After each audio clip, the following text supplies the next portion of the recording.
반갑습니다. 말씀과 함께 하루를 시작하는 주님의 백성들을 예수님의 이름으로 축복합니다. 2023년 9월 6일 수요일 오늘 주신 말씀은 열왕기상 2장 13절부터 25절까지입니다. 학깃의 아들 아도니아가 솔로몬의 어머니 밧세바에게 나아온지라. 밧세바가 이르되 내가 화평한 목적으로 왔느냐? 대답하되 화평한 목적이니이다. 또 이르되 내가 말씀드릴 일이 있나이다. 밧세바가 이르되 말하라. 그가 이르되 당신도 아시는 바이거니와 이 왕위는 내 것이었고 온 이스라엘은 다 얼굴을 내게로 향하여 왕으로 삼으려 하였는데 그 왕권이 돌아가 내 아우의 것이 되었음은 여호와께로 말미암음이니이다. 이제 내가 한 가지 소원을 당신에게 구하오니 내 청을 거절하지 마옵소서. 밧세바가 이르되 말하라. 그가 이르되 청하건대 솔로몬 왕에게 말씀하여 그가 수냄 여자 아비삭을 내게 주어 아내를 삼게 하소서. 왕이 당신의 청을 거절하지 아니하리이다. 밧세바가 이르되 좋다. 내가 너를 위하여 왕께 말하리라.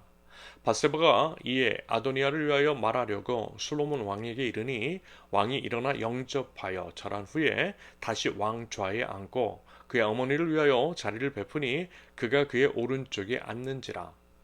밧세바가 이르되 내가 한 가지 작은 일로 왕께 구하오니 내 청을 거절하지 마소서. 왕이 대답하되 내 어머니여 구하소서. 내가 어머니의 청을 거절하지 아니하리이다. 이르되 청하건대 수남 여자 아비삭을 왕의 형 아도니아에게 주어 아내로 삼게 하소서. 솔로몬 왕이 그의 어머니에게 대답하여 이르되 어찌하여 아도니아를 위하여 수냄 여자 아비삭을 구하시나이까? 그는 나의 형이오니 그를 위하여 왕권도 구하옵소서. 그뿐 아니라 제사장 아비아달과 스루야의 아들 요압을 위해서도 구하옵소서 하고 여호와를 두고 맹세하여 이르되 아도니아가 이런 말을 하였은즉 그의 생명을 잃지 아니하면 하나님은 내게 벌 위에 벌을 내리심이 마땅하니이다. 그러므로 이제 나를 세워 내 아버지 다윗의 왕 위에 오르게 하시고 허락하신 말씀대로 나를 위하여 집을 세우신 여호와께 살아계심을 두고 맹세하노니 아도니아는 오늘 죽임을 당하리라 하고 여호야다의 아들 브나야를 보내매 그가 아도니아를 쳐서 죽였더라. 아멘. 집버릇 개 못 준다라고 하는 말이 있죠. 사람은 변화하기가 쉽지 않다라는 의미입니다. 사람의 본질은요, 여러분 변하지 않더라고요. 다만 어떤 상황과 처지에 따라 일시적으로 그 본성이 감춰져 있는 것 그뿐입니다. 쉽게 얘기해서 당장 닥친 위기의 상황을 모면하기 위해서 그런 척 한다라는 거죠. 아이들을 이제 키워보면 다 알 수 있습니다. 물론 자식은 어른의 거울이기에 우리도 다 그랬어요. 저도 그랬습니다. 잘못을 저지르고 그래서 이제 회초리를 맞을 때에 좀 덜 맞고 빨리 그 상황을 모면해야 하기 때문에 잘못했다고 빌죠. 다시는 안 그러겠다라고 이야기합니다. 물론 이제 그것이 진실이었을 수도 있지만 그 상황을 모면하기 위한 임기응변일 가능성이 크죠. 여러분 그래서 어때요? 또 그래요. 또 똑같은 짓을 저지릅니다. 여러분 이제 저만 그런 거 아니잖아요. 우리 모두 그렇습니다. 이스라엘의 출애굽 이후 40년 동안 광야에서도 그랬고요. 그 이후에도 계속해서 하나님께 대해 그랬습니다. 여러분 사람은 잘 변하지 않더라는 거예요. 여러분 그래서 예수님이 필요한 것이겠죠. 우리 힘과 능력과 의지로도 변하지 않으니 성령님의 도우심을 구하는 것입니다. 내가 예수님이 십자가 위에서 죽는 거예요. 날마다 죽는 것입니다. 매일의 십자가를 짊어지고 사는 거예요. 결국 십자가가 답이라는 것입니다. 아무튼 아도니아가 그랬어요. 변하지 않았어요. 스스로 자신을 높이고 사람들을 모아 왕이 되려고 했던 아도니아. 아도니아는 비록 다윗 왕에 의해서 정식적인 왕위 승계가 이루어지고 왕으로 즉위하게 된 솔로몬에 의해 충분히 죽임을 당할 수 있는 상황이었음에도 불구하고 제단 뿔을 잡음으로써 가까스로 은혜를 입어 살아날 수가 있었습니다. 사실요, 제단불을 잡을 때 죄 없는 사람만 죽임당하는 것을 면할 수 있거든요. 악인마저도 살려주는 것은 아니었습니다. 여러분 그건 정의가 아닌 거예요. 죄가 없지만 오해나 기타 여러 판단의 이견 등으로 인해 자칫 억울한 죽음을 당할 수 있는 사람을 보호해주는 것이 말하자면 제단불을 잡는 것이겠습니다. 이런 면에서 봤을 때 아도니아는 그에 해당되지 않아요. 왜냐하면 엄연한 반역 행위를 저질렀기 때문입니다. 하지만 그럼에도 불구하고 은혜를 입었어요. 솔로몬이 한 번 더 기회를 줬습니다. 여러분 그러면 어때요? 감사해야죠. 몸을 사리고 조심해야죠. 그런데 여전히 왕권에 대한 욕심을 버리지 않고 있어요. 참으로 교만합니다. 그래서 한번 보세요. 아도니아가 밧세바를 찾아가서 말을 걸고 자신의 속내를 드러냅니다. 15절. 당신도 아시는 바이거니와 이 왕위는 내 것이었고 온 이스라엘은 다 얼굴을 내기로 향하려 왕으로 삼으려 하였는데 여러분 뭐라고 얘기하고 있어요? 여전히 자기 것이었대요.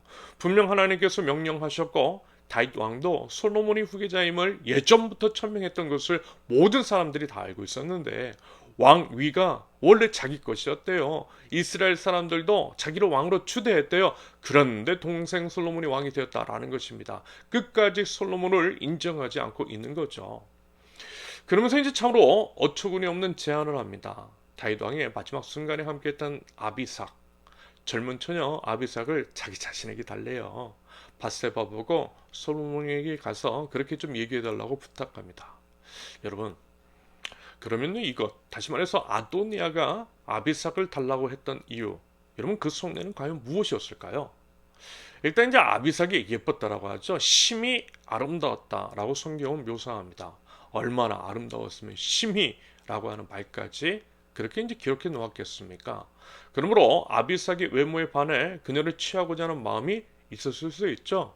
그런데요, 여러분, 그것은 이제 1차원적인 해석, 순진한 이해인 것이고요. 결국 아도니아는 자신을 여전히 왕으로 생각하고 왕으로서의 정당성 확보를 위해 하나하나 수순을 밟고 있는 것이라 할 수 있겠습니다. 다윗 왕은 솔로몬의 아버지, 아비삭은 말하자면 다윗 왕이 후궁이라 할 수 있을 것이고요. 다윗과 연관이 되어 있는 여인으로서 그 위치에 있는 인물입니다.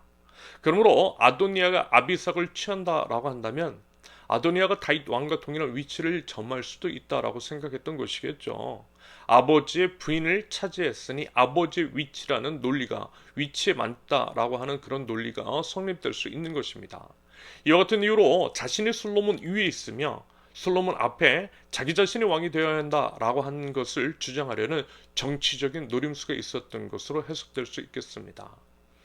이처럼 이제 참으로 사악한 아도니아, 끝까지 회개하지 않고 여전히 자신의 야욕을 채우려는 악함을 보이고 있어요. 여러분, 이것이 바로 악인, 은혜 없는 자들, 끝내 망하는 자들의 일반적인 특징일 것입니다. 기회를 주셨으면 그 기회를 살려서 회개하는 삶을 살아야 하는데 그 욕심을 버리지 않고 결국 그로 인해서 비참한 최후를 맞이하게 되는 것이 악인의 최후라는 거죠. 여러분 그래서 보세요. 오늘 보면 말미에 결국 죽임을 당하잖아요. 여러분 기회 주셨을 때에 바짝 엎드린 것이 지혜인 줄로 믿습니다. 여러분 절대 경홀히 여기지 마세요. 입으로만 떼고 눈앞의 위기만 모면하면 된다라고 하는 식으로 여기지 마세요. 엄중한 태도로 하나님의 음성, 하나님의 은혜를 받아들이실 수 있기를 바랍니다. 그러면서 한 가지 권면을 드립니다. 지금 이렇게 매일같이 저와 함께 말씀을 살펴보고 계시는 분들은 그래도 평소에 하나님 앞에서 자신의 삶을 성취하시는 그런 분이실 것 같아요. 그런데 또 모르죠. 지금은 이래도 나중에 충분히 변질될 수 있습니다. 예수님을 떠나 살 수 있어요. 누구나 그럴 수 있어요. 저도 그래요. 하지만 여러분 그러할 때에 하나님께서 선택하신 백성이면 분명 기회를 주시고 어떻게 했었든 말씀해 주시거든요. 돌아오라 하시고 사인도 주시고 경고도 주세요. 여러분 그랬을 때에 즉각적으로 회개하며 돌아올 수 있기를 바랍니다. 기회 주셨을 때에 그 기회를 살리자라는 것입니다. 하나님 앞에서는 겸손해야 하며 겸손은 즉각적인 순종으로 이어지는 것이 맞는 것입니다.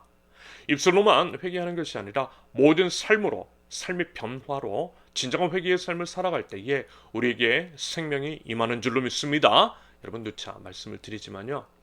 여러분 지금도 참으로 마지막 때입니다. 언제 주님 오실지 몰라요.